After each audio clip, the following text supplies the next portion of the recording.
Welcome back to Trending in Education. Brandon Jones, Mike Palmer, and myself, Dan Strafford, with you for another episode here in 2019. And on today's episode, we're looking at the CES event out in Las Vegas, formerly known as the Consumer Electronics Show. They've shortened it down to CES. We've covered it each year here on the pod, and we'll dive back in here, talk about some of the winners out there, some of the bigger stories, and also tie in some talks about robots and artificial intelligence, revisit that topic. But first and foremost, I always like to check in. Brandon, how you doing? Well, I'm still here for now, so I think that's good. That's before a robot comes to take my job, right? And only maybe stays in my job for some period of time before people don't like it. Sure. I'm here, so I think let's small victories. I'm doing well, thanks, Dan. And Michael, how about yourself? I'm also doing well. I'm having a cappuccino with some schmilk in it, which is a callback to the Wendy Zuckerman podcast. But it's the first cappuccino I've had with oat milk as opposed to milk. How is it? So far, I can't really tell the difference. Interesting. So I think that's acceptable. Yeah. Right? Yeah. Hopefully, this won't be followed by a nappuccino. I mean, at least during the actual recording of the show. Correct. Yeah. Correct. Yeah. Yes. So good luck with the cappuccino. I've never had nor seen oat milk, so I would like a full report when you're done. But as we talk through here, a couple of reports are also out about robots and about artificial intelligence taking jobs. Another report from Japan about a hotel firing half of their robot staff we hope to get to as well. But Mike, kicking us off here around CES, the winners, the innovations that we saw, lots going on. Lots has to do with robotics. Lots have to do with technology advances. What's something that piqued your interest, something that maybe you can pull some adjacencies to learning and education, or something that you think could be turned into a discussion here on Trending in Education?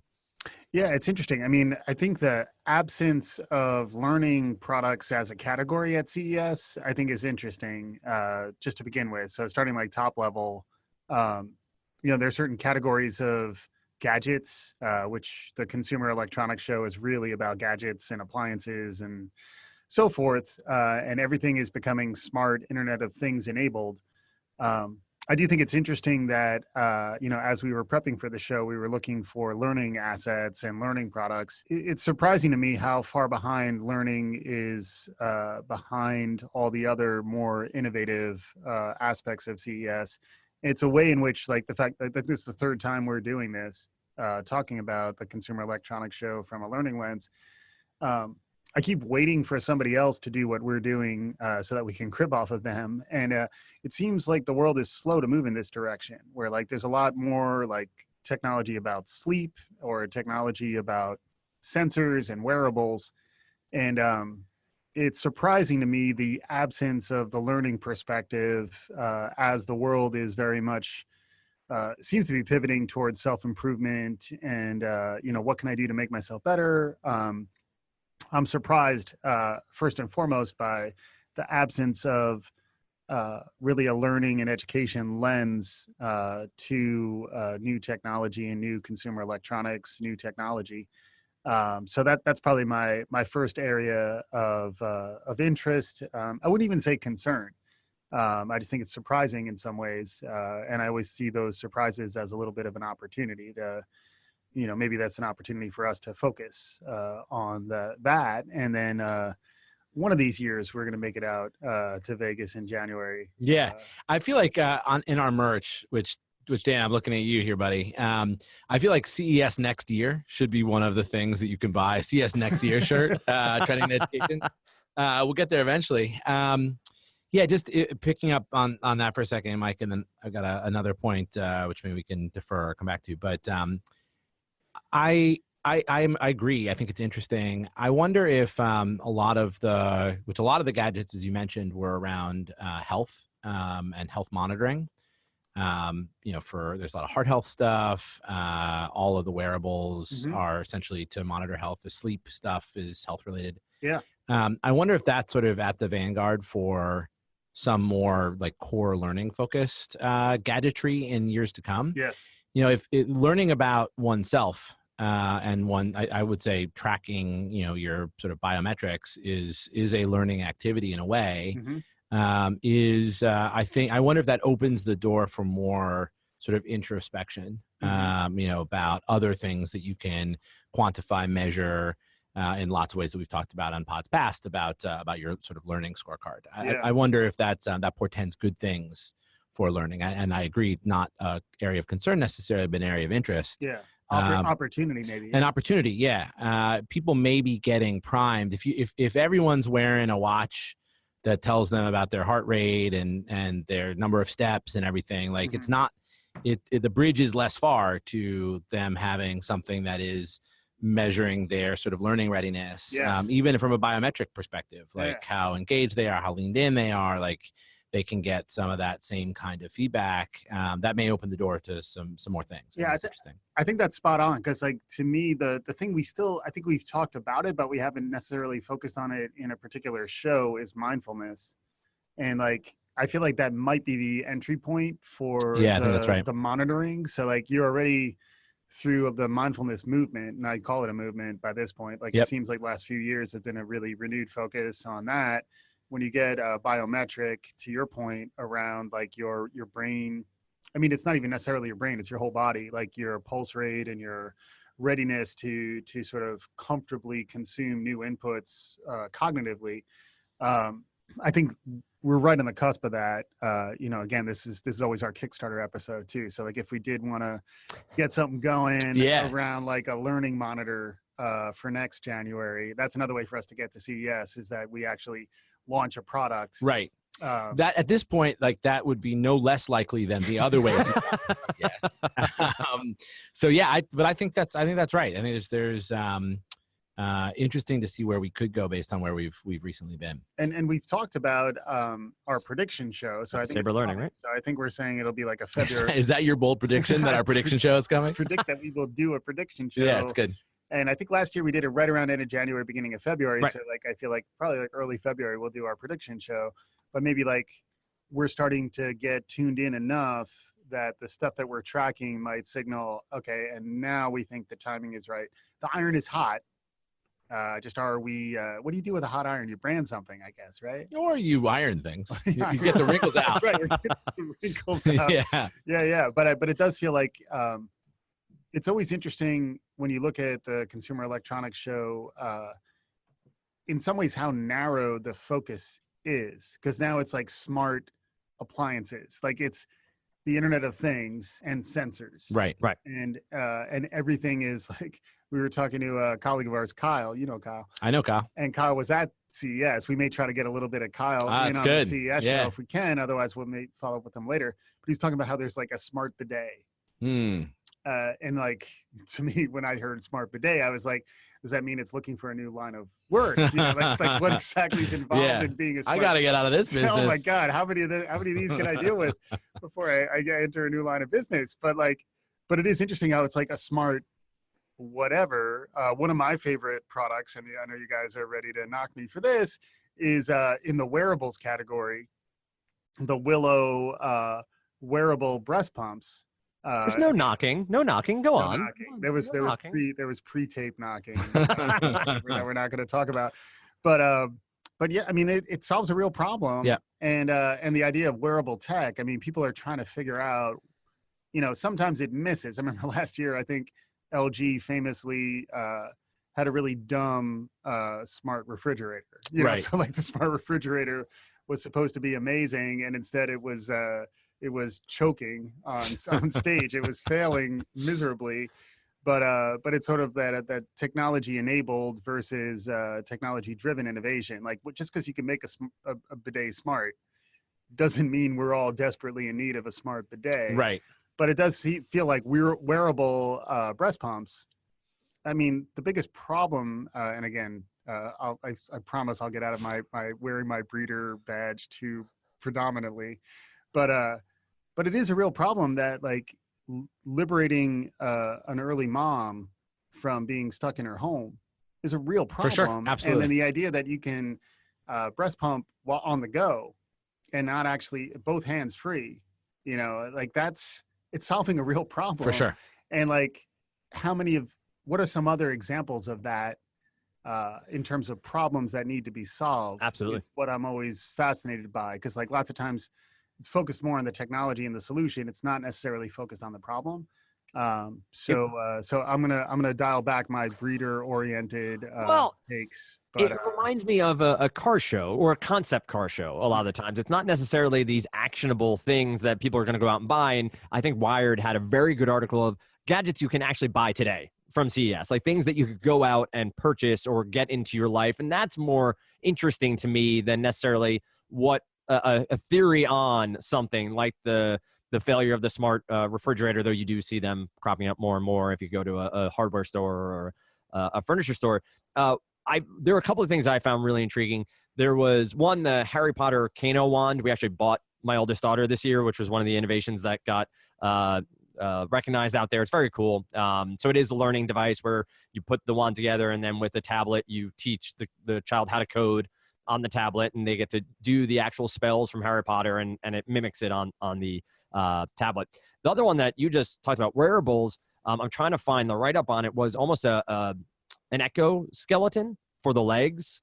Yes. That was both, the idea of the military to, make sure to protect the legs of military members, make them even stronger. But also, to your point, Mike, how can this help people? You think of folks who need help walking, folks who are trying to learn how to walk again off spinal injuries. That to me was one of those like aha moments of, yes, this is awesome. Like, this is what this should be all about. And we can learn from this and maybe move forward. Maybe it can become a consumer product someday for people who need help. Brent, anything stand out to you? Anything that when you're doing your research, reading through the innovations that were recognized, that you do think has a chance to be a product you'd buy someday, or one that could be helpful to the masses out there? Yeah, I'll answer that question 1 second. I did want to say it was interesting, Mike, your take, and I think you're right, that how narrow this actually is. Coming in, one of my takes is going to be how broad actually this is. And, and thinking about there was I think an Engadget article with best of lots of different categories. There was a semi-truck tractor trailer. And that was sort of having level 2 driver assist we've talked about before, but that's now in an actual semi truck that's going to be on the road. The Impossible Burger 2.0, right, which is just a new, like that's almost tech free. It's tech used to make it, but that's an edible product. And umami, it tastes good. It's good. It's good.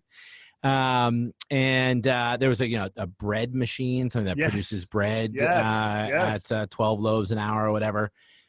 So I think that it's both true that it's broad and narrow, right? It's like the application of smart to X, right? Is like that's true of at least 2 of those 3 examples I just gave, but like the X is pretty broad. So there's, I think it's probably the largest trade show in America.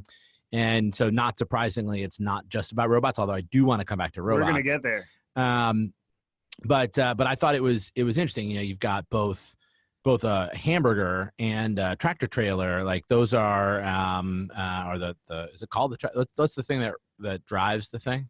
Yeah. Is it the tractor? It's like the cab. Maybe? The cab. Yeah, right. I watched a lot of BJ and the Bear growing up. So yeah.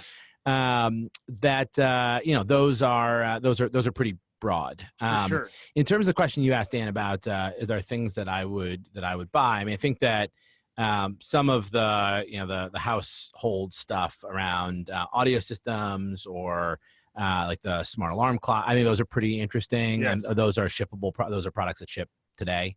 I think that there's one, I'm going to forget the brand that did the Bendable Tablet. Right. That then doubles as a smartphone when you can literally bend it in half. Yeah.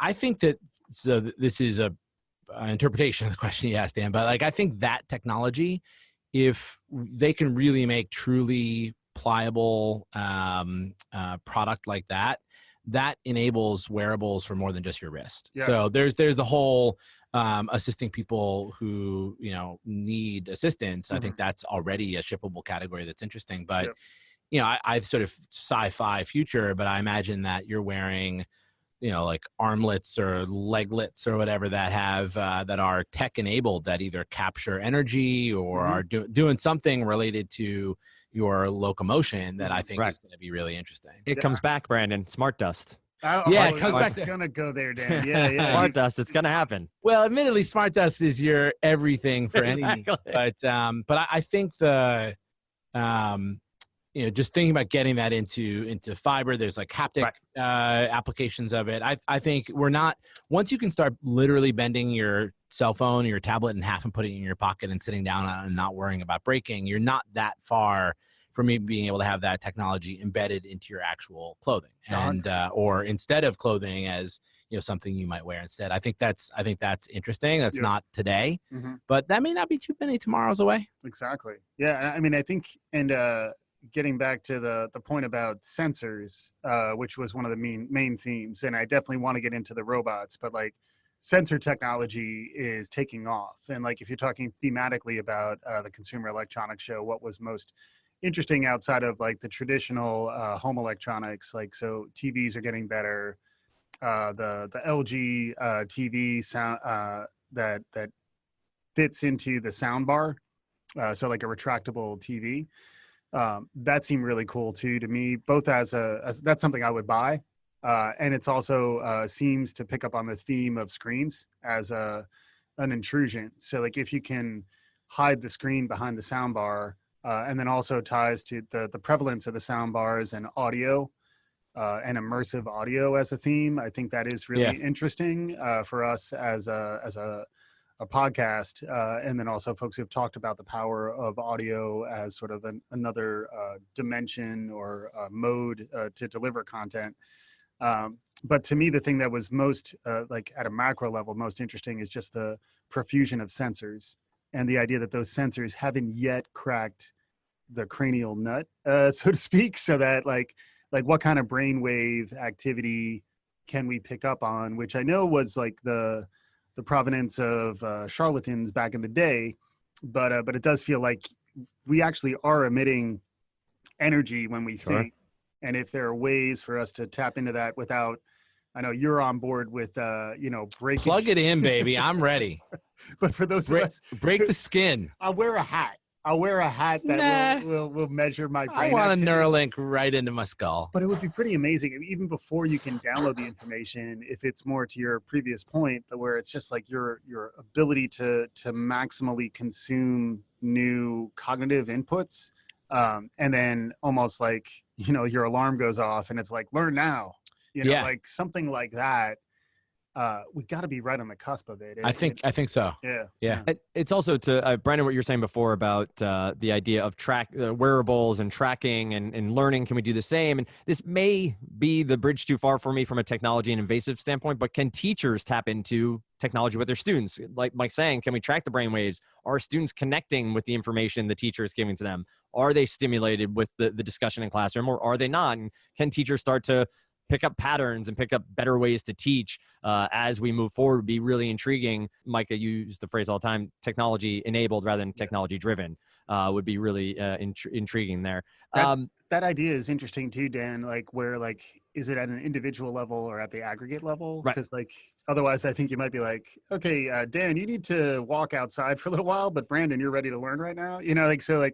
Sure. Not how often can the entire class sync up so that they're all ready for the same type of activity at the same time, it is really interesting. And on the this just in side too, like it does sound like a lot of the teacher powered work stoppages are now approaching some sort of resolution, which is interesting, and that's something for us to track. But imagine if, as part of that collective action, they were asking for brain monitors for all of their classrooms. Maybe that could allow them to support bigger class sizes. I think that was on the collective bargaining list.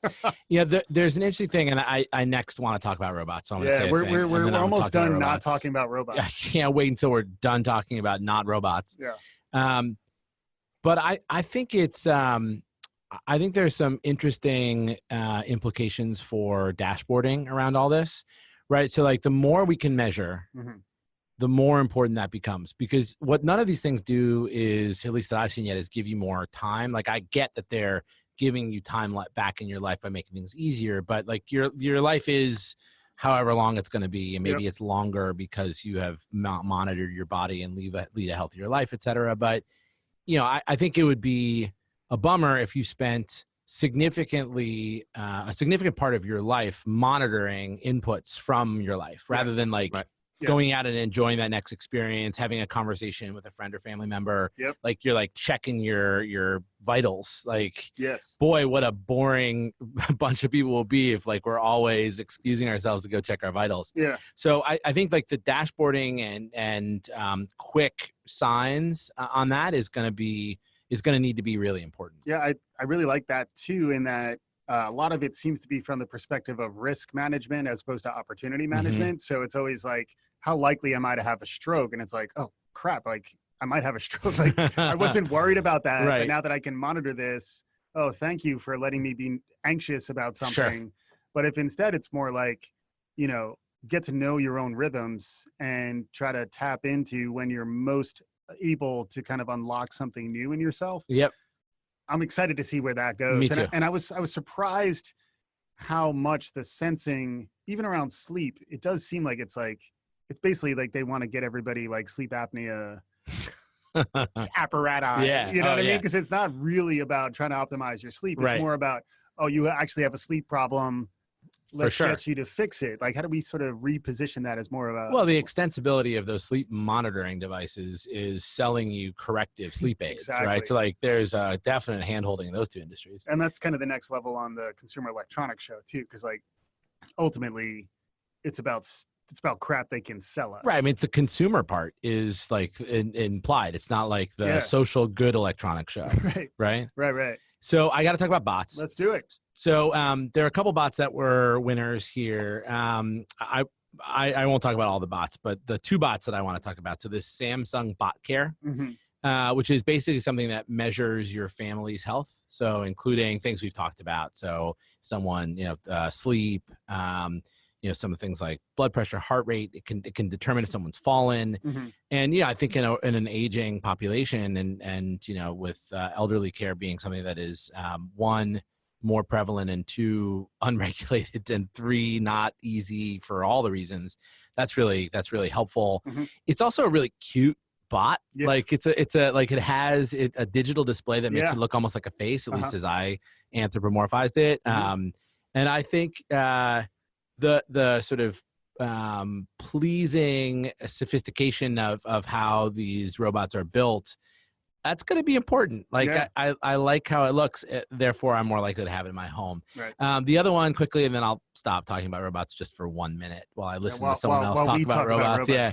Is the UBTech, I say potato, walker. So this was the second year that this has been at CES, and a big advancement in this. This is a walking robot. This is I said anthropomorphized. This is an anthropomorphic, two-legged, two-armed, one-headed robot walking around. And it's like we're almost there. We've been talking about robot butlers. Like we are so close. I think that there may be a robot butler in our future, in this workspace, in the next 24 months. Let's do it. Like, and it's going to have limited application. Its most important job to be done will be make us feel like we work in a cool place. The second most important thing is it will be able to like get us milk. Schmilk even. Right.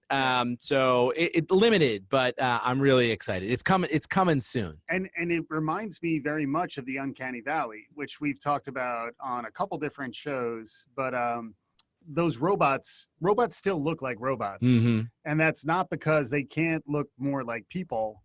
It's more because we are freaked out by robots that look too much like people.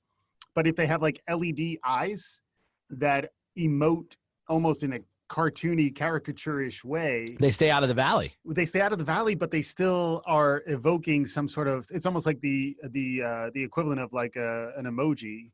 Like if like the robot has an emoji style face, like that's the stuff that's really interesting. We prefer that. We prefer it. And then the whole Uncanny Valley, just for those who haven't listened, you should listen to our What have you been doing? Yeah. We did a show on the Uncanny Valley, and we did a show on the second Uncanny Valley, which is when humans start to behave like robots, which is also interesting.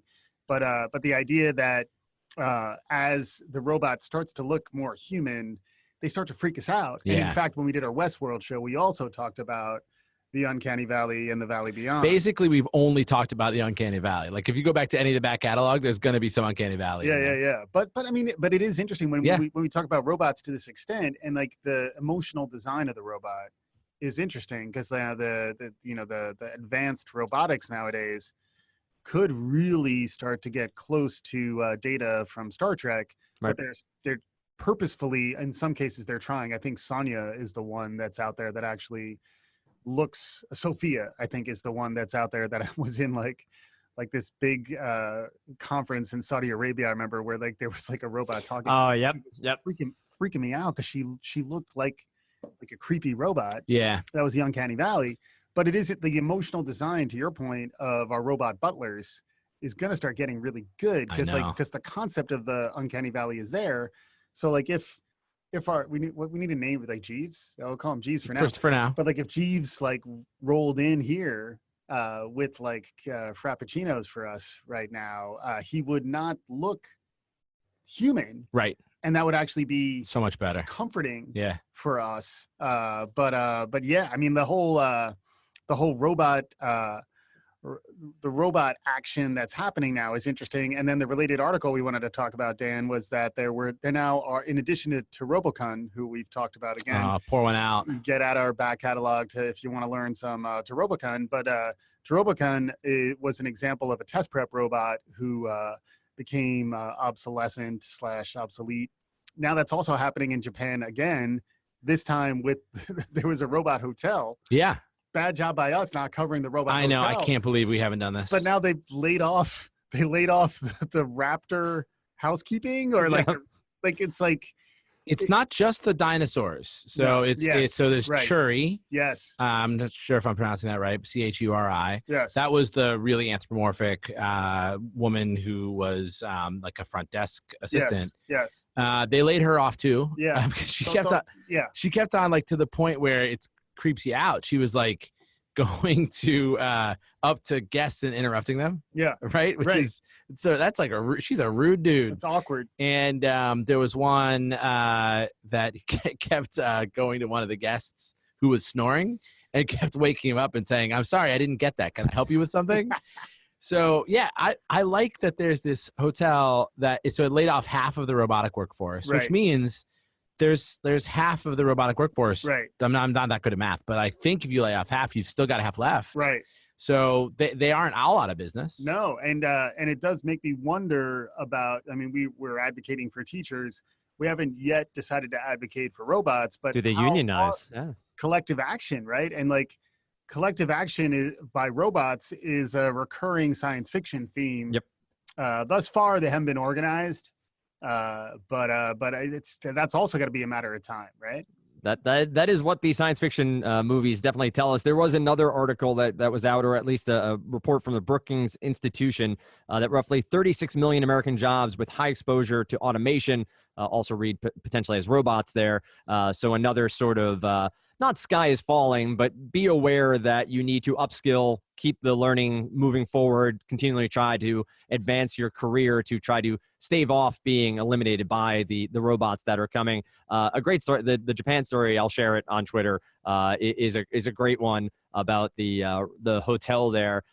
As we continue here, Mike, closing out this episode, CES, robots, AI, what do you want to see next at CES? Like what do you want to see happen? Is it an education lane? Is it specifically something about learning, or is there a technology that you're hoping to see more of at CES next year? Yeah, maybe taking that in a slightly different direction. Sure. I think CES may have jumped the shark a bit, where like the gadgetry of it'll still have a place, but the idea that it's going to be these sort of separate external consumable items that are really the holy grail. I do feel like we're starting to feel that counter push. And if you talk about mindfulness, or you talk about, sort of escaping screens, I think that movement is going to increase. So I think CES is likely going to have to go through a bit of some growing pains, I think, to start to respond to some of these reactions. Although at the end of the day, these companies are still going to stay in business by selling their wares. So I imagine they'll be fine. I'd be curious to see who's able to start to land on the other side of really removing clutter, simplifying, getting, having technology that is hideable, getting back to the LG TV. So give me time to be in a place that is free of just noise and free of technical junk. Because otherwise, I imagine if I've been going to CES for the last 20 years, I would have so much crap in my house. I've said crap like 3 times in this show. Make the 4th. Yeah, it's 4. Yeah, but I think I'm curious to see when the counter movement, obviously beyond just learning, right? When is the counter movement towards simplification and clutter clearing, tidying? Like, how is that actually going to begin to be informed by this? Maybe we just need really good robot butlers. Yeah, I mean, like tidying is definitely in the wheelhouse of robot butlers. Like that's what you have the robot butler to do. I want to buy a robot butler. Yes. For less than $1,000. I think that's in scope. Right. So that's when you didn't ask me the question, but that's what I want. I want a robot butler. Yeah. It doesn't have to be tall. Like it needs to get stuff out of the fridge. It's going to be really small. It's fine. I mean, it can't be so small unless it's very good at jumping. Can it be like a smart dog? Because there's pets. Yeah, I'm more into people. Yeah. But why does it need to jump? Why does it need to jump? Why does your robot butler need to be able to jump? I'm saying it either needs tiny. to be big enough that it can open the fridge and get me something from the fridge, or it needs to be really good at jumping. Like a retractable arm or a stretchable arm. It's like the vertical leap test. Could have Go Gadget arm. Yeah, yes, yeah, right. Yeah. Right. I want to see the combine numbers on this robot butler. I would watch a robot combine. Separate topic. Wouldn't you watch a robot basically anything? Like, well, robot sports is totally going to happen. For sure. It's already happening, BattleBots, but like that's a whole other thing. Yeah. That's what I want, Dan.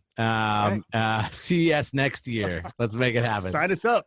I appreciate Mike saying that it was within scope. So we're already halfway there. So we will tackle that in 2019 and into 2020 of January. We'll see where we land at CES in 2020.